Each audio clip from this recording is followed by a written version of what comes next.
Yes. Tama. Tama po kayo doon. This is Lisa, my daughter. Hello. She's a Architect. De La Salle alumni also. Oh. Plus, of course. Financial management. Bakit finance? Ha? Bakit finance? No, Rocky. Interview is started. Art or Well, during her younger years, elementary high school, more geared siya sa numbers. So she ended up taking accounting, economics, then finance. And she worked in a multinational firm for 5 years in the bank. Then suddenly she had a change of mind. She wanted to take up her So change the career. She just finished last July, so she's now my apprentice in the office. She's doing the 2-year architecture. Kaya yung coordinator niyo during communication, siya yung kausap niyo hindi. Actually, sino suma? Oo. Ako pala yung nag-reply sa'yo. Yeah. So she's the approving party, not me. She's like, oh, okay, this is not. If she says pa, ayaw ko. So your presence here is because she approved this.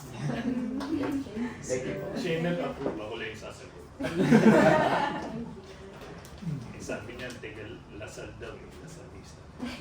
Okay, fine. Okay, fine. We had 2 batches of interviewees yesterday, the first group. But From what school?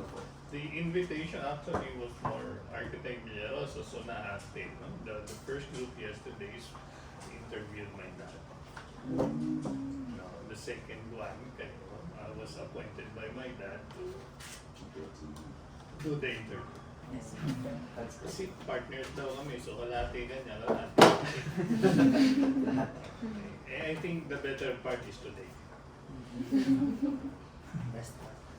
Kasi hindi ako qualified doon sa first part eh. ASEAN architect, hindi rin ako ASEAN. Technically speaking, I'm qualified. Tamad lang ako mag-try. Yes. Okay, so to do the introduction, good afternoon ladies and gentlemen. I'm Architect Villarosa. The firm was actually established by my dad, that's Rogelio Villarosa, since 1972. Last year we celebrated our 50th year. So we're one of the few established architectural firm in the industry now that's enjoying their senior years. That's why there's the balloons. Now, that was 50 years ago when my dad established it. I'm celebrating my 40th year here in the office next year. Sana ganun din po kami. Is your Kapapasok lang niya, so next year pa lang yung kanyang first anniversary. Yung type niyo po ba, like active as architect? Before the pandemic, he reports to the office daily. Usually could be half day sa morning, half day in the afternoon. Because of the pandemic, he was told to dad stay home na lang. Because this November, he's celebrating his 90th birthday. Sana ba? Sana pa umabot kami sa So, short advertisement lang, 50 years, ayun, just chosen few naka-display na ito sa labas. Kasi nasa 70. You have the time later, pwede natin isa-isa i-connect. That was done nung 40th anniversary namin eh. Dapat, sabi namin, dagdagan pa para makarating na rito. Yes. Puro busy lang, no, not much, walang naka-assign graphics kaya Baka po kami At yung workers. okay. So siguro yung ate, yung next immersion batch, bibigyan natin assignment. Sila gumawa ng sila gumawa ng graphics. Wise. Before pandemic, we had the very first opportunity to accommodate 5 batches of grade 12 students.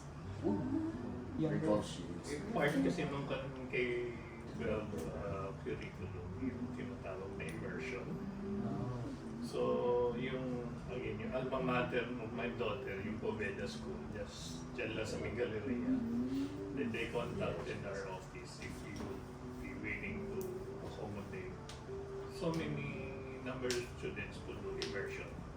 1 week lang naman yan. So, 1 week lang. Eh, ngayon, yesterday, we got another letter asking if we would accommodate the second batch.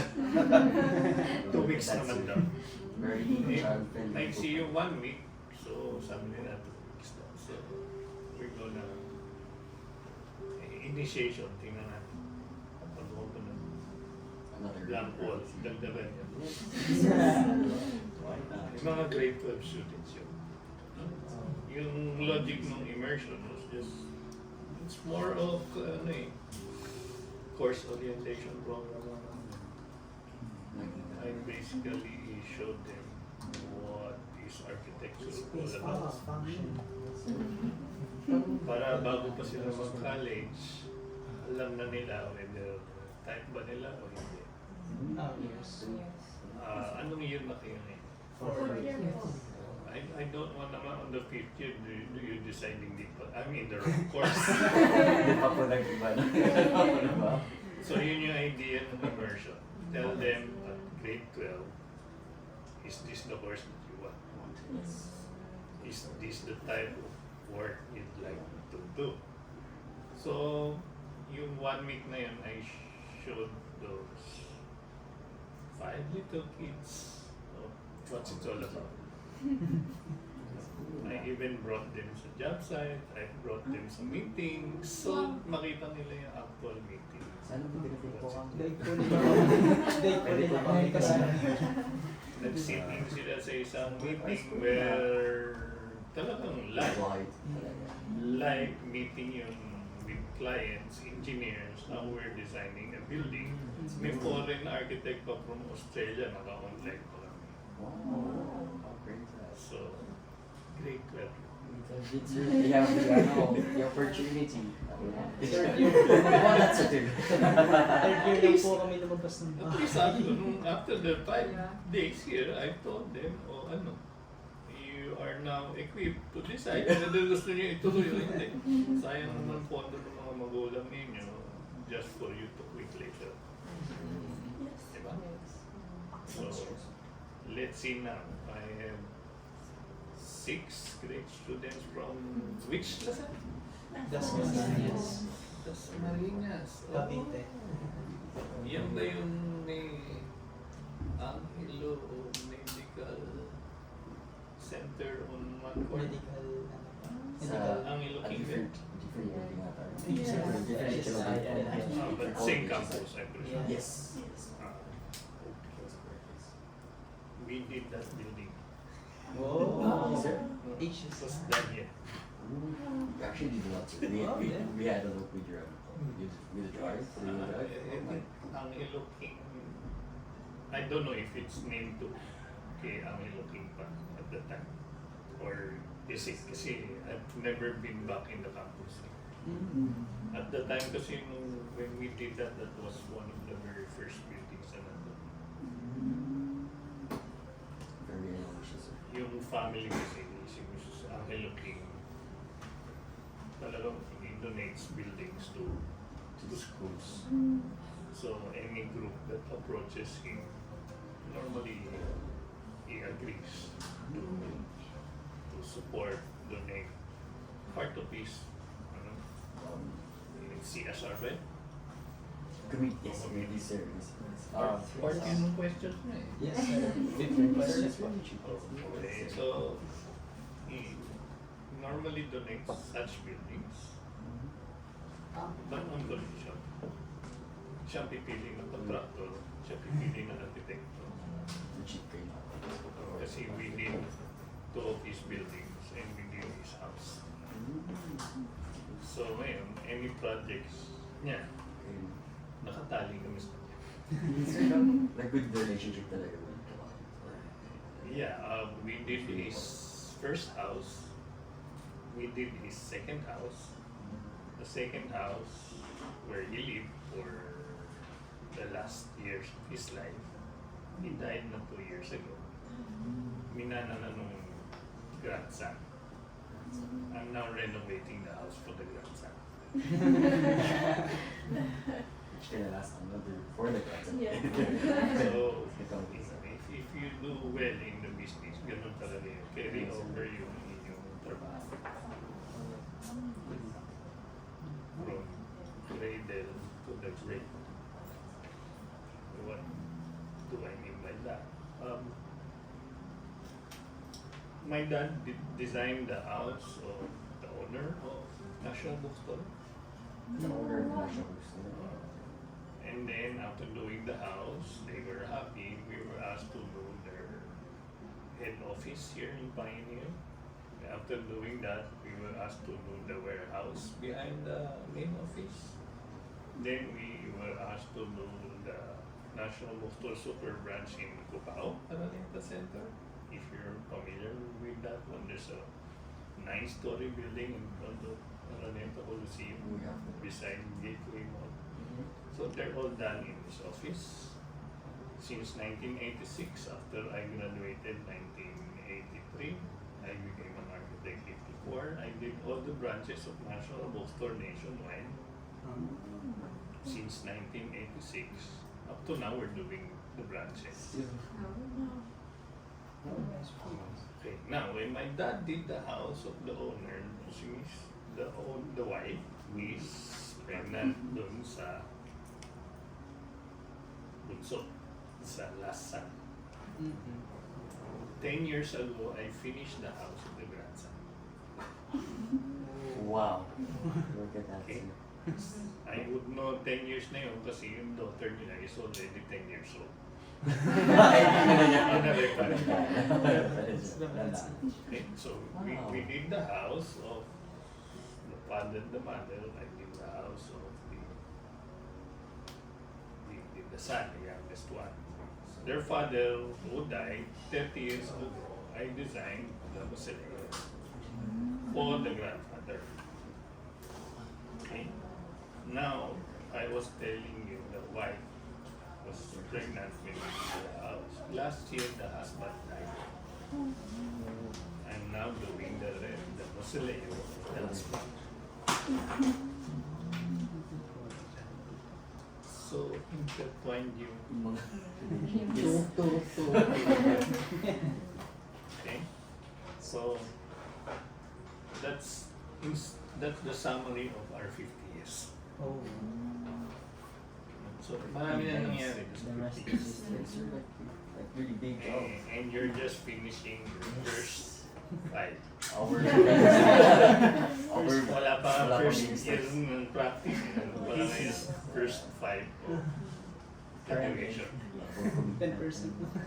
So it's a lifetime dedication to this profession. Yeah. Gusto nyo magbagong isip. May oras. Part year na. Siya nagbagong isip. 5 years finance, 5 years working in the bank, o yun, bago isip. She wants to join yung paguluhan natin dito sa Gusto niya rin hindi matulog na. Baka na rin siya. Parang na siya yung pag-gamit. Gamitin. May own body clock na. Andito na yung official photographer.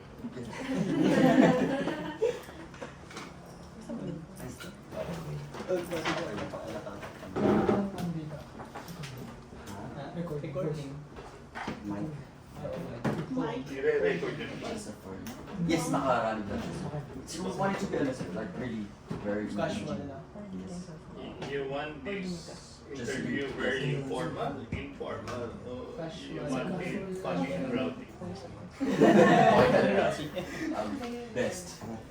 Like as casual as you Kailangan can. kinilig sila sa video nila. Kasi recorded, makikita tayo sa eskwela. Pero sure mo, di ba? How do you propose to use the video ba to begin with? Would that be part of your submission, or are you presenting it on a plenary session? Or just like a submission, yes. Submission. Yes, So submission. it's not being presented to a large Yes. crowd Yes. or something. Okay. Hindi Sa natin naman, natin. hindi naman natin i-upload yan sa TikTok. Kung gusto niyo po, sir. Pwede na ba? Bali siya na lang. May side. Like other than philosophy, sir. Sa social. And Sa matip natin to. Sa matip natin. Sa May IG. ay, sa matip natin. Parang hold ito yung duty kasi. One, Dito sa matip. ay, type C. Yung aking resibo, type C. Meron pa ba dyan? Wala ditong type C. Wala akong adapter. Hindi mo magagamit. Sa IC connector. Or pang phone. Pero kung may ano yun, pwede siyang kung may wala ko. Kasi kanina sinubukan ko sa phone. Pwede daw i-sync yung Oh, yung audio na rin, pwede ko siyang kunin kung may memory card sa ito. Yung audio na. yung isa-separate na lang yung audio tapos isi-sync siya sa video Yeah. Pwede. pag-edit. Okay.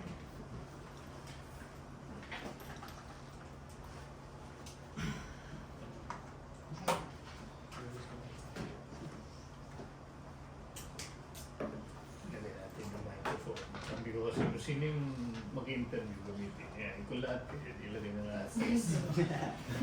Hopefully makuha. Hindi ako ready eh, sorry ah.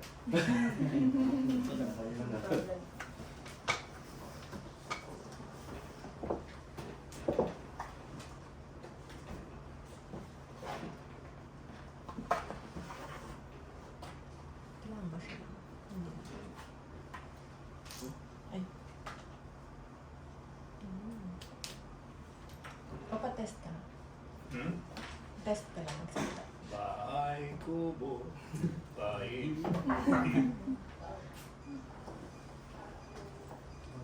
Switch ng profession sa Brazil.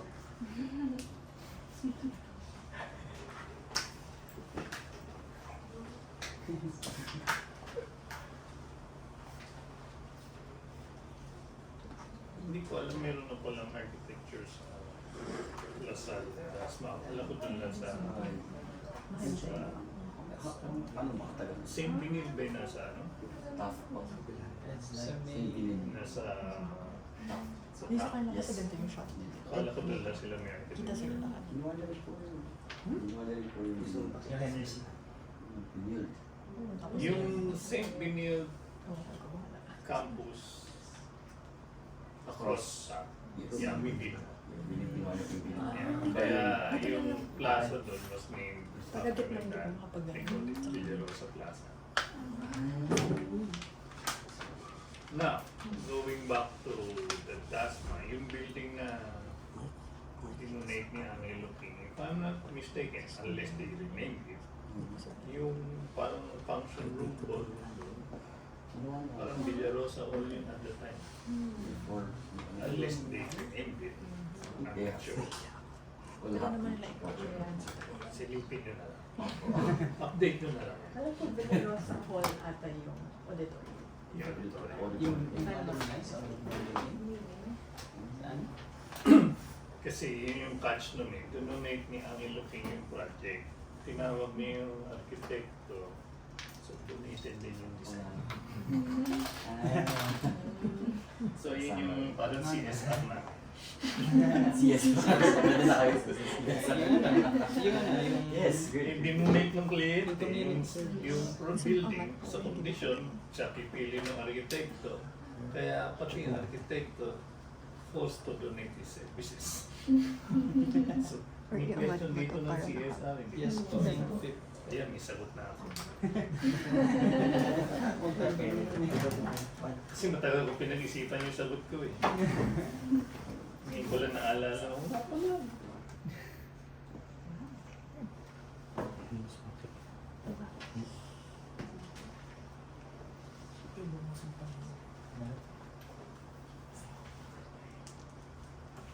May time limit ako. Wala. Yes. Do you have to? Meron po ba kayo? Dito ka na. Time limit. Wala naman, pero sagot niyo hindi na. Bawal.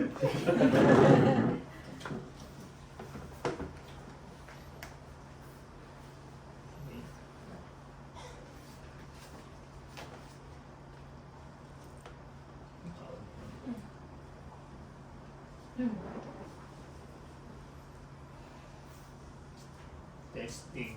1, 2, 3. Whatever. Titinig ka ba? Huh? Testingin mo lang kung matitinig. From here? Yeah. I don't know kung matitinig lahat. Hello. Test. Naririnig niyo po ba? Hello? Hello? Okay, Hello? fine. Hello? One. See. Test 1, 2, 3. Tingnan natin. Mic 1, 2, 3. Tingnan.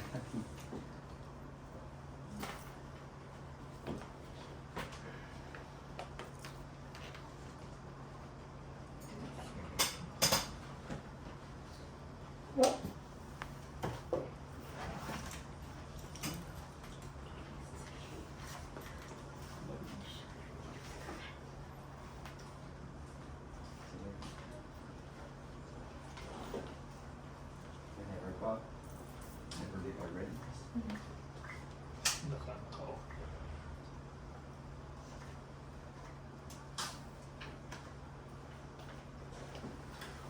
Gusto mo sarado ko yung pinto?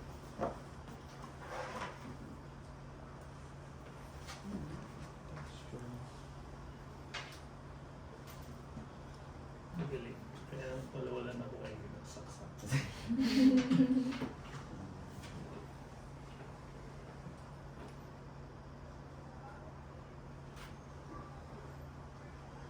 Okay, testing, 1, 2, 3. Can you test the mic kung madidinig? Testing 1, 2, 3. Mic test. Naririnig. Mic testing na natin. Great. Testing mic Mic test. test. That one.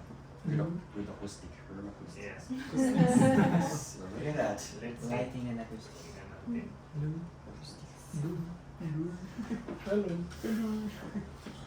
Rinig naman si Papa dyan. Dito ako. Hello. Ako yun.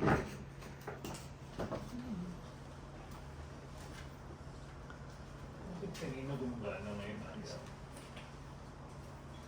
Papa, gusto mo i-close natin yung door? Pwede. Excuse me. Sarado natin dito. Para yung mga dumaman sa likod. Yung mga kalabas. Okay, game ulit. 1, 2, 3, testing, 1, 2, 3. Mic check. Hello. Dito okay. Dinig na. Yeah. Okay, Okay. fine.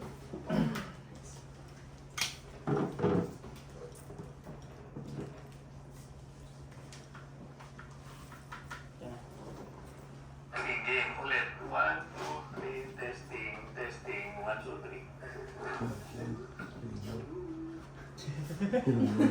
Dinig na. Fine. Sobrang malinaw. Ilang. Kailangan pala inaango yung boses ko. Masyadong Set na lang. modulated. Kung ilagay ko na lang dito. Okay.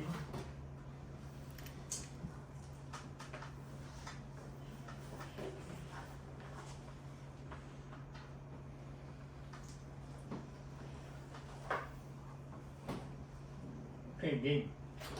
I'm ready when you are. So today we are here with architect Roy Villarosa in the of our Villarosa architects. So the firm is known to be crafting the skylines of cities and rendering the art of and redefining the art of space. So we as students are interested in your views in the world of architecture. So we have a list of questions here, sir. So feel free to answer. Yeah, okay. On the first one, does having a code of ethical conduct is important in the practice of architecture? Like anything else, it's you have Bibles, you have, let's say, Philippine constitutions, you have laws.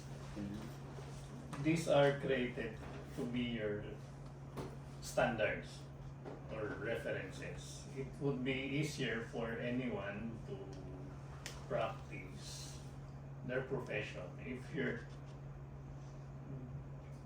guided by clear, defined standards. So yung yung code of ethics is now a clear reference for a professional like an architect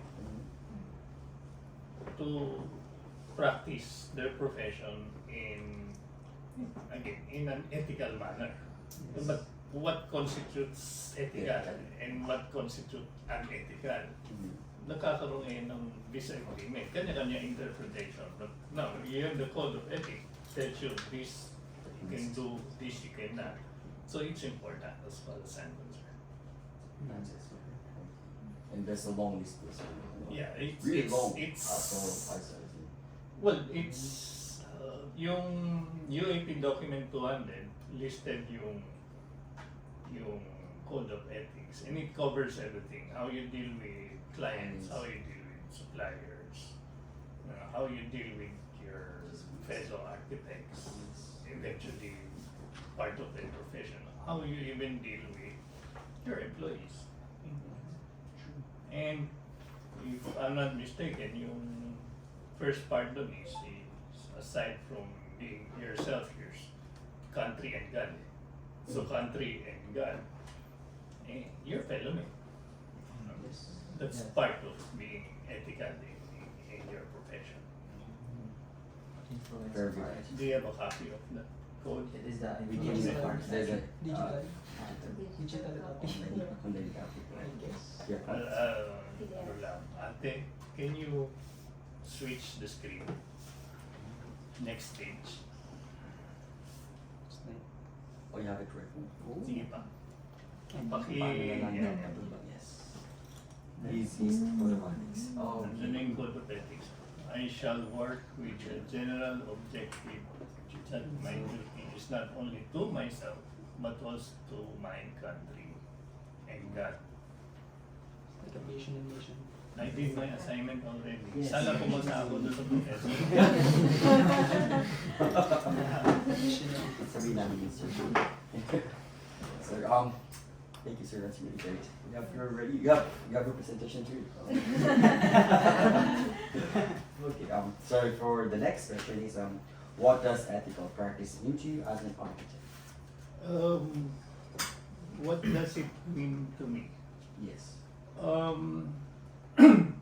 If I can summarize it in one word, based from what I've learned, in my daily dealings here with the mentorship of my dad, it boils down to just one word: integrity. Integrity. Because if you are not ethical, it would be very difficult to attain your integrity as a professional. If you're able to express that one or convince your clients, convince your fellow architects, convince the suppliers, or everyone involved in the industry that you possess that professional integrity, you will last maybe more than 50 years in this business. Based on experience. So, Yes. like I Yeah. expressed earlier, we just celebrated our 50th year Yes. simply because of that word, integrity. That's your. Another example is, your grandfather was our client, the son was our client, the grandson is our client. So yung client ko of 10 years ago, he was introduced to the family. Nandun pa lang siya sa womb of the wife. And then, when he came into age, I was asked to design the house. So, carry over na yun from the bloodline ng family. why would the grandfather, the father, entrust the work all the way down to the grandchildren if you do not have the integrity? If they do not trust you, why would they let your family bloodline, allow you to be involved? So, babalik lang doon sa word na yun. We have to have integrity. Kung hindi ka tatagal. Pag hindi happy yung kliyente mo, ayoko na dyan, manap na tayo ng iba. Tapos na. Because you lost the confidence ng kliyente. Bakit siya walang confidence? For whatever reason, you lost your integrity. So, sa inaba-haba ng Code of Ethics, summarize ko lahat yan, one word, integrity. Your interpretation is. Okay. For the next question, what is the role of architect in influencing ethical outcome? Okay. What's the role of an architect? Remember, I told you the story of this first batch of grade 12 students that did their immersion in this office. Day one, I defined to them what is an architect. It came from two words now. Architecto. Archi, like Archbishop, number one bishop. Sino yung kalaban ni Batman? Arch-rival niya? Ano yung sabihin? Si Joker? Ano yung sabihin nun? Arch-rival, number one rival. So yung word archi means you're number one. So what's the next word? Tecto. Anything technical. Anything technology based. Construction is technology basically. Diba? Yes. So you put the two together, you're the number one technician. You're the number one technologist. So what's the role of the architect? You're the number one role model. How do you attain being or do you maintain being the role model? Balik ulit tayo dun sa question number one. You have to have integrity. For people to respect what you're saying, para maniwala sila na yung sinasabi mo tama, totoo, it's fair and just for everyone. Because you have integrity. Naniniwala sila. Yung sinasabi mo is doable or just and practical, no? For the benefit of the project. Now, yung benefit ng project, depende ano yung project. Hospital ba yun? Yung benefit nun yung pasyente. Eskwela niya, ng benefit nun, siyempre yung mga estudyante. So, hindi yung benefit of the project yung lang owner. Yung owner ng building. Kasi yung owner ng building, siyempre yun lang, edi kailangan kumita ng pera yung owner. May matututunan yung estudyante. Happy ba yung mga estudyante doon sa eskwela? So, part yun. Being an architect, you have a role into in the development of the project. Very good, sir. That's very good. So for the next question, what is your perception in securing and leveraging equality, diversity, and inclusion in your professional practice? Okay. Was trying to interpret the question. Does this revolve around the LGBTQ community? Not that. No, not necessarily. Yes, not necessarily. Pero Pero let's kasi- put it Yeah. because it's, you know, kapanahon. Kasi kung Perception. kung inclusion lang, maraming impression. Pero kasi andun yung diversity and inclusion. Yes. Well, as far as this office is concerned, I would say, I use the term, non-discriminatory. No? So, we don't discriminate as far as this office is concerned. Now, in terms of our staff and employees, meron naman din kaming mga members ng LGBTQ. And hindi naman sila na-discriminate. As far as the projects naman are concerned, design-wise, hindi ko naman nade-determine kung discriminatory yung project. Except for, siguro, ang pinaka-obvious is when we go to, let's say, toilet facilities. Yes. No, nung araw, toilets when I was still in school, dalawa lang yun, male and female.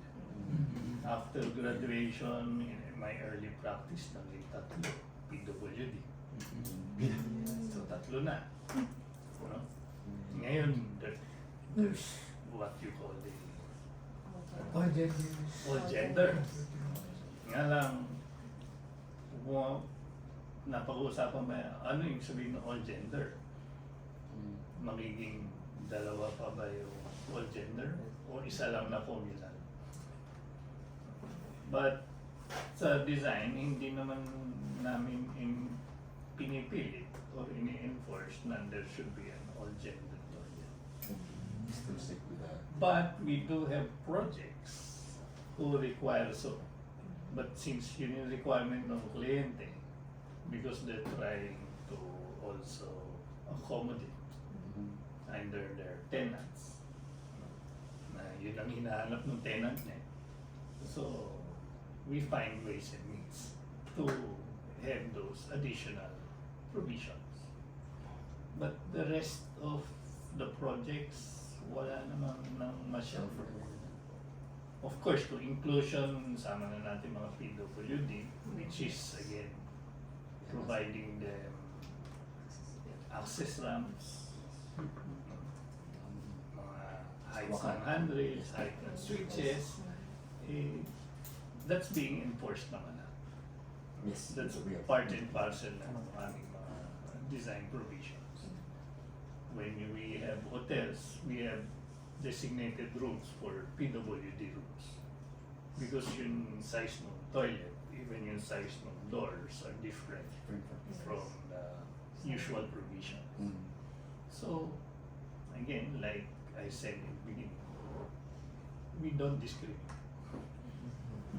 Part and parcel na yun ng design approach. For the next question. Ay. Sorry, dun sa ano, sa non-gender, as all gender toilet, how do you design it? For example, with PWD, of course, you have handrails and you window, pero we did all gender toilet. Same thing?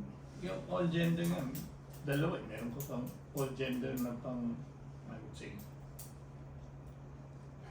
more on the female side, o all gender na on, Okay, so, or like that. Okay. doon lang sa airport, although hindi ko pa napasok eh. All Kasi gender kung is sabi male, female, all gender, eh, alam ko naman male ako, dumidiretso na ako sa Hiwalay rin yung mga religious.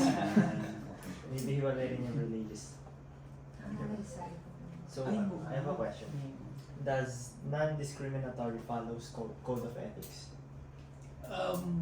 I Because- believe so because ano naman yun, yung first sentence nga that my duty is not only to myself but to my country. Yeah. When you say my country, that's your fellow citizens. Fellow citizens, hindi naman yung sinasabi ko male, female. Hindi naman yung sinasabi ko LGBTQ. It's all encompassing. Hindi, damay-damay ngayon. Next question po. Do you do community service relationship and like what form of community service Okay. relationship?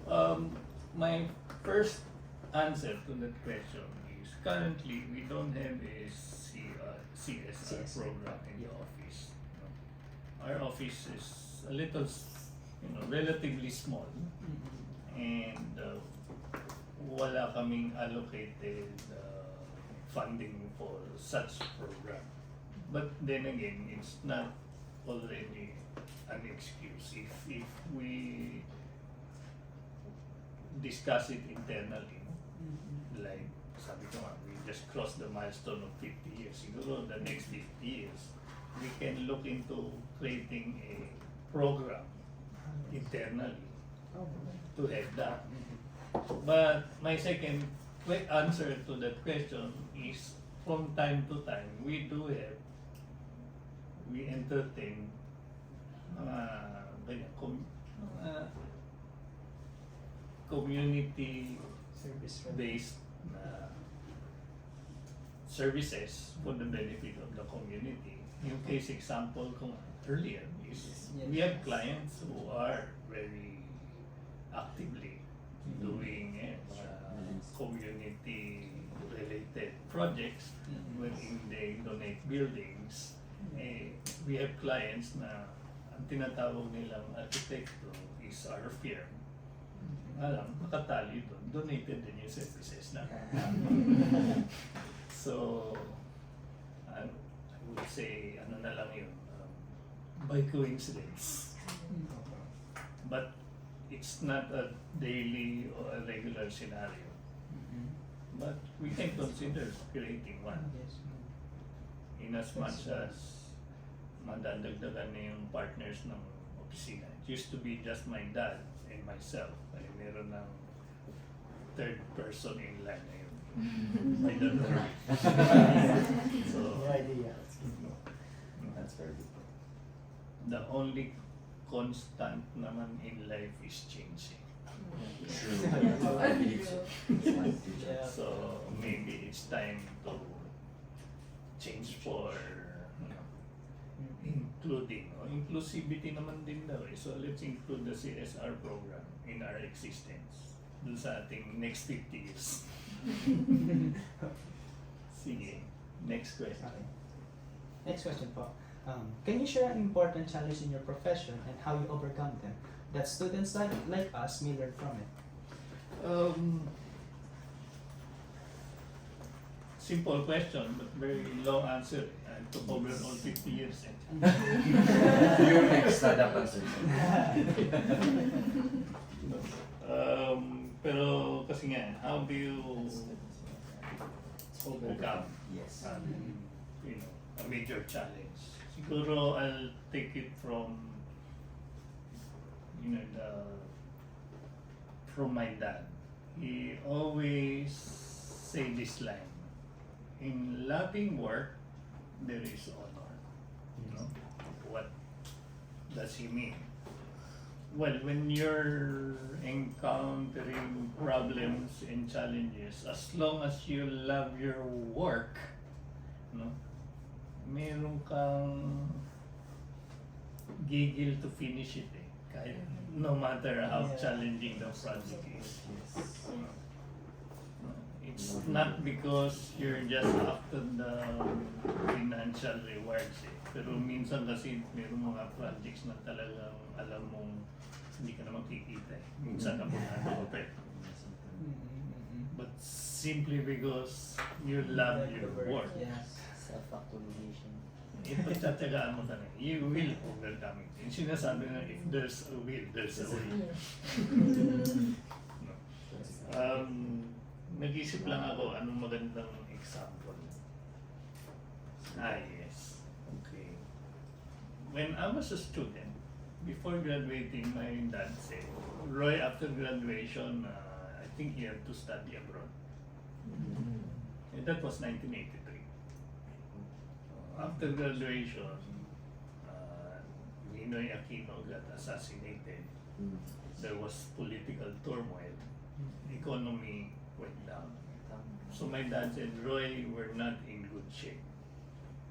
We have projects ongoing, some are on hold, some are backing out. I don't know what the future holds. So dito ka muna sa Pilipinas. Help me in the office. So, hindi natuloy yung plan, in short. Then, noong 1986, People Power, gumanda ang advertisement ng Pilipinas in the eyes of international community. We were able to bring in mga foreign investors. And then, for the past 14 years din, walang new hotels being built. Because the economy wasn't that good. So, tsaka hindi maganda ang perception. But because of 1986, kumanda perception, new investors came in, then Shangri-La Hotel came into town. And we were lucky enough to win the contract and do Shangri-La EDSA Hotel. EDSA Shangri-La Hotel, it's not that. So, 5 years after college, my assignment was to do that hotel. Wall study. And Napasok ko. kasama pa yung Shangri-La Plaza Mall beside it. So, 5 years after school, my dad said, Roy, you're in charge. Straight, okay, hard. Serious. I Sabi don't ko, have an Dad, I don't know how to do a hotel. I also don't know how to do a shopping mall. My dad said, kaya mo yan. Good. Sometimes kasi, I think may mga ano talaga, projects parang hindi ko kaya gawin. Pero I feel like you just have to deal with it to para malaman. And doon, nagawa mo siya. Yeah. And my dad said, Roy, di ba hindi ka naka-masteral abroad? Ayan yung masteral. Shopping mall. Sabi niya, pag natapos mo yan, nakagraduate ka na ng masteral. And true enough, after finishing that Shangri-La Hotel, well, any hotel projects that come along the way, sa akin naka-assign, Roy, alam mo gagawin, you do it. And because we were able to finish Shangri-La Hotel, we also got more hotel projects. I'm actually doing a hotel in Coron and we're teaching them how to do it to a standard na acceptable to Shangri-La. Although local, ano naman sila, local company, but they're upscaling it 5-star, so we know what to do. Not the usual thing that you see in other hotels, because again, lessons learned, we apply it. So, again, ang hirap pa nun, when we did Shangri-La, para kaming, yung conference room namin, was like a small United Nations. Why? The Shangri-La was represented by mga Chinese, Hong Kong based, but they're Singaporean. Yung concept architect nila is Japanese. Wow, okay, sir. Yung magre-review ng plano nila internally, operationally, yung regional general manager, meaning to say all Shangri-La hotels must meet these certain standards, is a Swiss guy. Is there a conflict of interest? Hindi naman, employee siya ng Shangri-La. His so happen, his nationality is from Switzerland. He's the employee.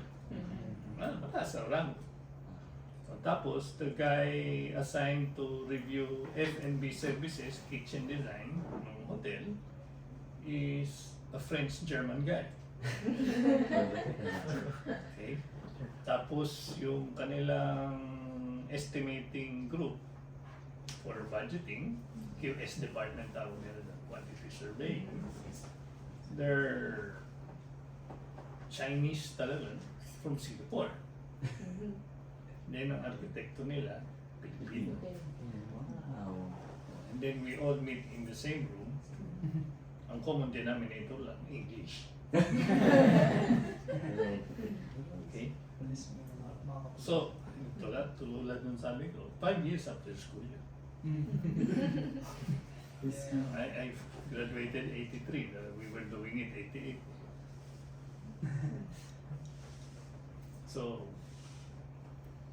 I'm doing 2 projects sabay. Yung hotel, tapos yung mall. It's also owned by Shangri-La Group and their local partners. I had 40 staff working on the hotel, and 20 staff in the hotel, and another 20 staff doing the mall. So all in all, I'm looking after 40 people. Wala kaming AutoCAD. All manual. Everything manual. How do you manage it? How do you manage? I don't know. Sure. Simply because my dad said, Honor. if you love your work, It still comes with limits. Okay, so this is really not good. So before the Shangri-La Hotel, what are your projects? Before the Shangri-La Hotel, the 5-year, what is your projects? well, nung time na yun na economy was bad, we were doing mostly residential houses. Big ones, Forbes, Green Hills, Provincial. So, but houses, That's the 1 floor, 2 floors. And then, before Shangri-La came into town, I had my very first high-rise building. Residential condominiums yun, mga studio units. Yabang na ako nun, high-rise building, 12 stories. Kung mapapat Design Ah. din. Manual din yung bubugin mo. Shangri-La naman, manual eh. 90s na dumaan yung AutoCAD eh. Again, graduate ako 83. So everything's Tapos nakakailan revisions pa po kayo dun sa... Mali sukat ng bakal. So, literally, we live in the office, wala nang uwian. Pagka hiningan ka ng deadline. Oh. Nagse-set up na kami ng mga sleeping bags sa office. True. Because nga, you love your work. Kasi if you don't love your work, uwi ka na. True. Yeah. You have the option to go home. Why don't you go home? I love my work. I need to finish this. Breath of fresh air. So you're lucky. As you have said, like, since you have an experience in hotels nung natapos na yun, like, what are those experiences na na-adapt nyo, na gumawa ng panibagong hotels? Like, ano yung mga design techniques na in-apply nyo? Secret.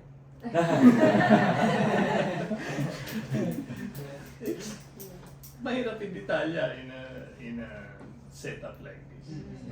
But once you show me plans, then I tell you, no, you can do this better, do it this way. Oh, that one, we'll adjust it, do it this way. Walang hard fast rule na ito yun. Pag madaling isa-isayin yun, but show me plans, I'll tell you. One, how do we design the kitchens that will allow you to renovate it every so often? Case example, what if you have a restaurant above the lobby? Eh kung every 5 years, i-renovate mo yung kitchen. Hindi every 5 years, isasara mo yung lobby para masisira. How can you renovate it nang hindi mo dinidisrupt yung nasa ilalim? Secret. Sige sir, alam niyo na lang dito. Saka, let's say guest room, how do you design it such that madali for the engineering department to service and maintain yung mga usual complaint na leaks, piping. No? You need to have provisions how to access it. May regular maintenance. Eh kung nakabaon lahat doon sa pader, eh di every month na lang tinitibag mo yung pader. Hindi pwede. So, how do you do it? Secret. And then, very complicated kasi yung hotel planning. You have accommodations, guest rooms, tapos meron dito sa area, meron ka mga ballroom, yung function room, Tapos may mga restaurants. Yes. Ayaw mo naman kung saan ka naglalakad, kasalubong mo yung namalengke. Naglalakad ka dun sa hallway, kasalubong mo, naglalabas ng basura. No? Yung master planning how they move is critical. And show me plans, I'll tell you, oh, you have a problem here, or this is how you solve it.